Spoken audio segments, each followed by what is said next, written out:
If you know anything about Haruhi and have only spent a healthy amount of time online, you know it for one of two things.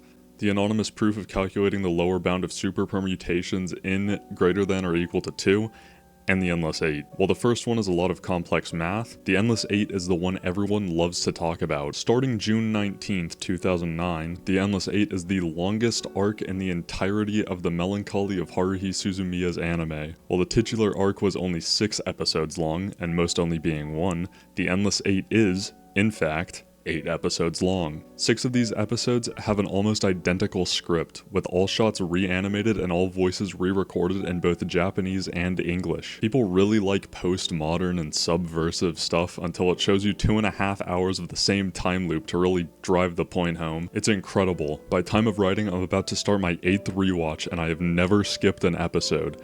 It's a test of endurance and mental fortitude that no one has dared try to replicate since. But this begs the question. How long would it take watching Endless 8 to get the full loop? To start, how many loops even are there? That's easy, just look at the light novels and you'll see that it's only 15,498, which is the number given in episode 2 of the arc. In the anime, to make fun of light novel readers, they bumped the number up to 15,532 loops. For the sake of this video, we want an absolute minimum watch time, so it'll be the much more reasonable 15,498. With every episode being the exact same length, except the 8th one, we can easily calculate the wrong number. Remember the conversation that happens from episode 2 onwards? Nagato mentioned some very interesting modifiers.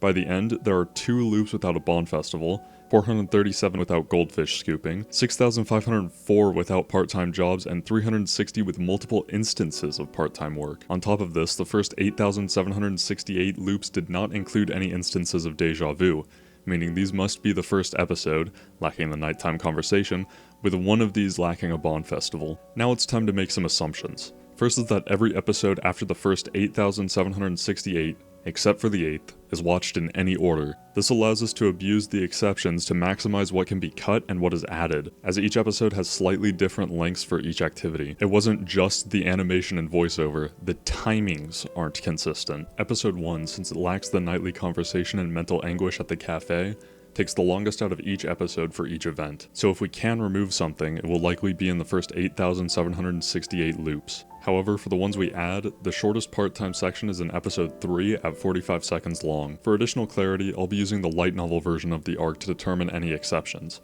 Both the sub and dub in the anime aren't clear enough. For example, the ones lacking a Bond Festival are not included in the ones which lack goldfish scooping, making the total number without goldfish scooping 439. The downside to this is that the anime cuts off the explanation for overlapping part-time jobs, but not saying something doesn't mean it doesn't happen. For the actual math, each episode, aside from 8, is 1,324 seconds long, removing the intro and outro.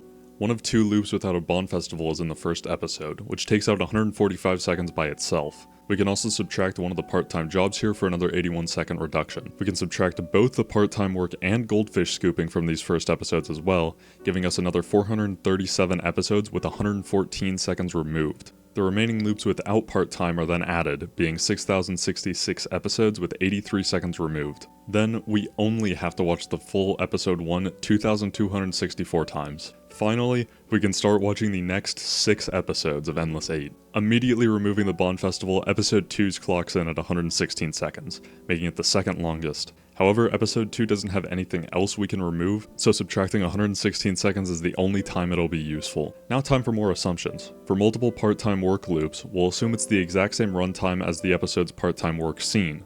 Also, the use of multiple can mean more than 1, so we'll be assuming 2 for the lowest bound. The shortest one by far is episode 3's at 45 seconds, a whole 7 seconds shorter than second place. This means we need to add 45 seconds for 360 loops.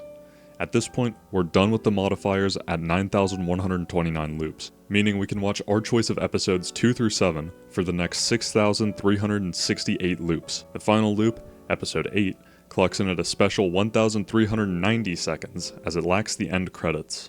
The final function looks like this. The first loop, the 437 without goldfish scooping, the 6,066 remaining without part-time work, the remaining 2,264 loops before déjà vu kicks in, the second loop without the Bond Festival, our 360 with multiple instances of part-time work, our 6,368 normal loops, And then finally, episode 8, for a grand total of 19,994,112 seconds, or 231.4 days long. Keep in mind, 64% of a year is the bare minimum if you wanted an episode for every loop.